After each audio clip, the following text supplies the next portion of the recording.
ಸಿಂಧೂ ನಾಗರಿಕತೆ ಮಣ್ಣಿನ ಒಳಗೆ ಹುದುಗಿದ ಮಹಾ ಸಂಸ್ಕೃತಿ. ನೀನು ಊಹಿಸಬಹುದಾ, ಇಂದಿನಿಂದ ಸುಮಾರು 5,000 ವರ್ಷಗಳ ಹಿಂದೆ ನಮ್ಮ ಭೂಮಿಯಲ್ಲಿ ಅಷ್ಟು ಮುಂದುವರೆದ ನಗರಗಳು ಇದ್ದವು ಎಂದು ಊಹಿಸುವುದು ಅಸಾಧ್ಯ. ರಸ್ತೆಗಳು ಸರಿಯಾಗಿ ಜೋಡಣೆಗೊಂಡಿದ್ದವು, ಮನೆಗಳಿಗೆ ಒಳಚರಂಡಿ ವ್ಯವಸ್ಥೆಯಿತ್ತು, ಸಾರ್ವಜನಿಕ ಸ್ನಾನಗೃಹವಿತ್ತು. ಆದರೆ ಆಶ್ಚರ್ಯ ಏನು ಗೊತ್ತಾ?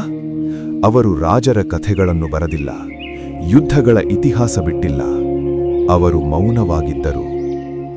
1920ರ ದಶಕದಲ್ಲಿ ಮಣ್ಣಿನ ಕೆಳಗಿಂದ ಒಂದು ಮಹಾನಗರ ಎದ್ದಿತು.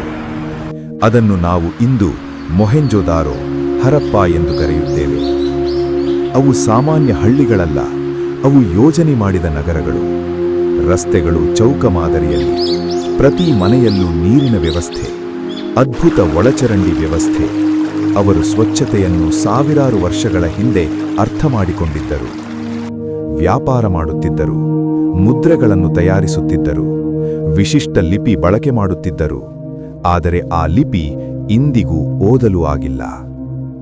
ಒಂದು ದಿನ ಒಬ್ಬ ವ್ಯಾಪಾರಿ ತನ್ನ ಮಗನಿಗೆ ಹೇಳಿದನು, ನಮ್ಮ ನಗರವನ್ನು ನೋಡು, ಇದು ಶಾಶ್ವತವಾಗಿರುತ್ತದೆ.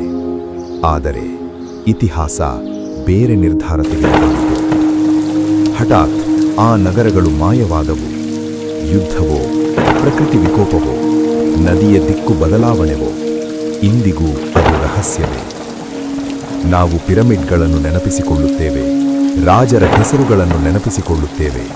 ಆದರೆ ಮೌನವಾಗಿ ಮಹತ್ವ ಸಾಧಿಸಿದ ಸಿಂಧೂ ನಾಗರಿಕತೆ, ಅದು ನಾಗರಿಕತೆ ಎಂದರೆ ಏನು ಎಂದು ಜಗತ್ತಿಗೆ ತೋರಿಸಿದ ಮೊದಲ ಗುರು.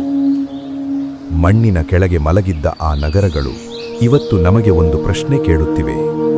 ನೀವು ನಿರ್ಮಿಸುವ ಜಗತ್ತು 5,000 ವರ್ಷಗಳ ನಂತರವೂ ಉಳಿಯುತ್ತದೆಯಾ? ಇದೇ ತರಹದ ವಿಡಿಯೋಗಳಿಗೆ ನಕ್ಷಾ ಕನ್ನಡ ಚಾನೆಲ್ ಫಾಲೋ ಮಾಡಿ, ಸಬ್ಸ್ಕ್ರೈಬ್ ಮಾಡಿ.